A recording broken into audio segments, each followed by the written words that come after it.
Hello and welcome to the turbulent world with me, James M. Dorsey, as your host. Donald Trump and the American economy are two beneficiaries of the president's Gulf Road show.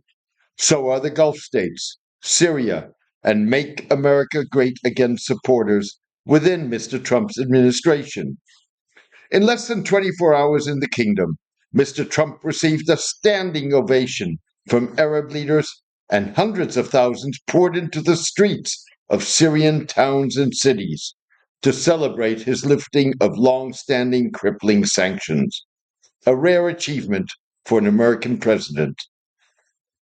On the surface, Syrians, Saudis, and Israel critics have much to celebrate, including Syrians' prospect for reconstruction, Gulf states' defense technology and aviation mega deals with the United States, and the seemingly upgraded Gulf relations with the US that potentially put them more on par with Israel.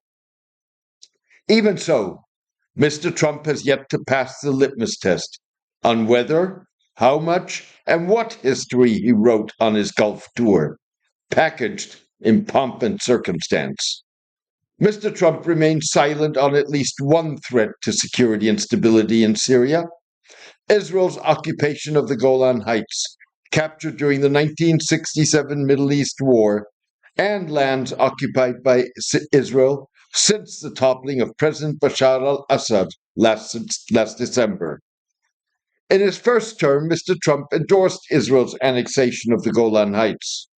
Syrian minorities, Druze, Kurds, and Alawites fear Mr. Trump's seemingly unconditional lifting of sanctions will make Syrian President Ahmed al Shara less inclined to ensure minority rights. Analyst Rabah Radban cautioned that caught between a fractured but still repressive government, emboldened extremist groups, and Israel's regional maneuvers, Syria's Druze are left once again to rely on the only constant they have ever known: themselves. The same is true for Kurds.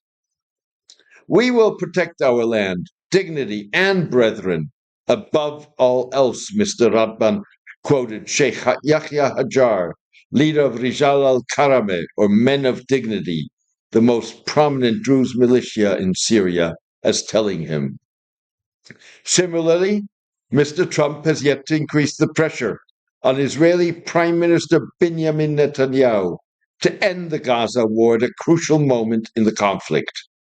Israel has delayed its expansion of the war with a renewed ground offensive until Mr. Trump completes his tour and heads back home. In other words, if there were another key moment to twist Mr. Netanyahu's arm, it would be now. While there is no indication that Mr. Trump is seriously pressuring Mr. Netanyahu, there are signs that he may be preparing the groundwork with a proposal for the United States to administer post war Gaza temporarily. Before leaving Doha, Mr. Trump said the United States should take Gaza. I have concepts for Gaza that I think are very good. Make it a freedom zone. Let the United States get involved and make it just a freedom zone, Mr. Trump said. In February, Mr. Trump proposed resettling Gaza's 2.4 million Palestinians elsewhere and turning Gaza into a high end real estate development. The international community condemned the plan unanimously. Only Israel embraced it, declaring the plan official policy. Israeli officials have further vowed not to withdraw from the territory they conquer in the ground offensive. In doing so, Israel affirmed the underlying tone of Mr. Trump's Gulf tour, which breaks with past administrations' notion that the United States and Israeli interests are identical and never diverge. The break hands make America Great Again proponents in the Trump administration their latest victory in a power struggle with pro Israel officials.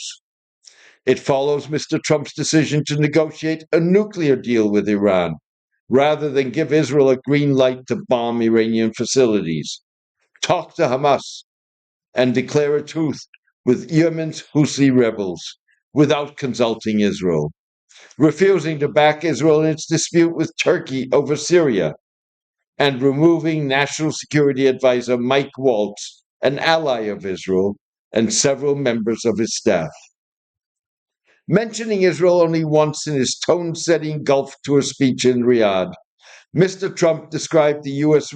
Saudi relationship as the region's bedrock of security and prosperity. Mr. Trump said that among America's great partners, we have none stronger than Saudi Crown Prince Mohammed bin Salman. Syria was the most recent example in a series of administration moves that have left Israel in the cold.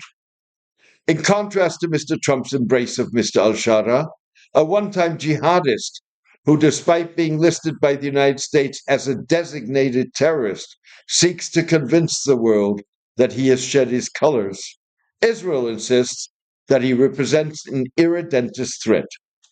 Saudi Arabia, the UAE, and Qatar see Mr. Trump's lifting of sanctions as allowing them to provide financial and humanitarian support and help in reconstructing war ravaged Syria.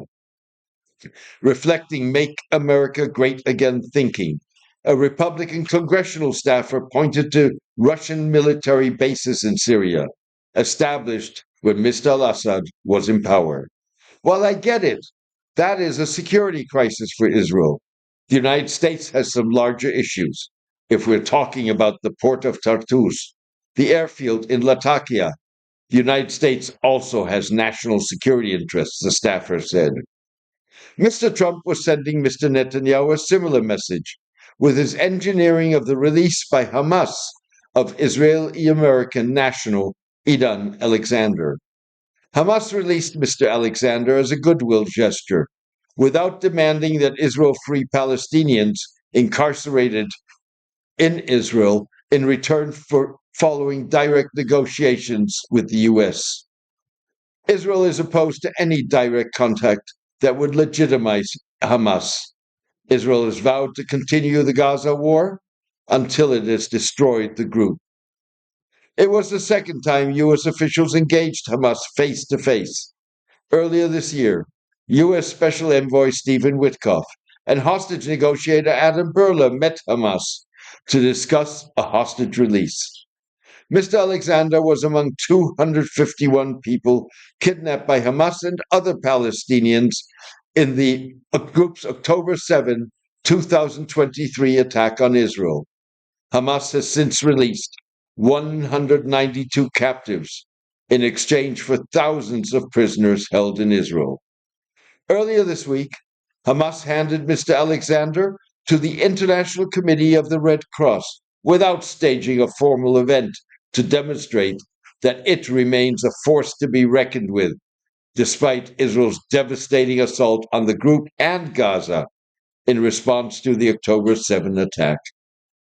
Accused of throwing remaining hostages to the wolves with his refusal to end the war, and pressured by Mr. Trump, Mr. Netanyahu sent a delegation to Doha for ceasefire talks with the mediators, the United States, Qatar, and Egypt, a day after Mr. Alexander's release.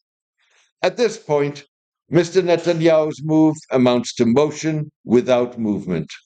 Mr. Netanyahu insists that the war will not end until Israel has destroyed Hamas. Mr. Netanyahu stressed that negotiations would be conducted under fire as Israel prepares its ground offensive. Hamas insists that it will only agree to a ceasefire and further prisoner swaps in exchange for an end to the war and an Israeli withdrawal from Gaza. Yet Israeli officials fear that the writing may be on the wall.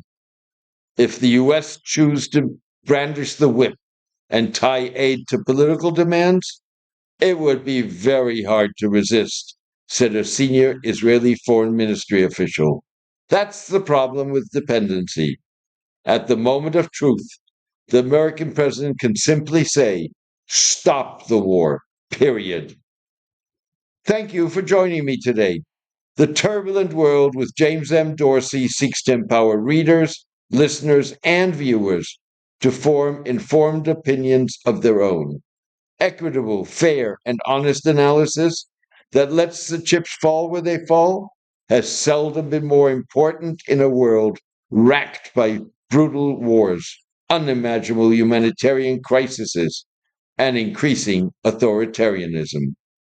If you share this vision, please consider becoming a paid subscriber by going to jamesmdorsey.substack.com. The turbulent world can only sustain and expand its independent coverage, free of advertisements and clickbait, with the support of its readers. Thank you for your support and loyalty. Take care and see you soon.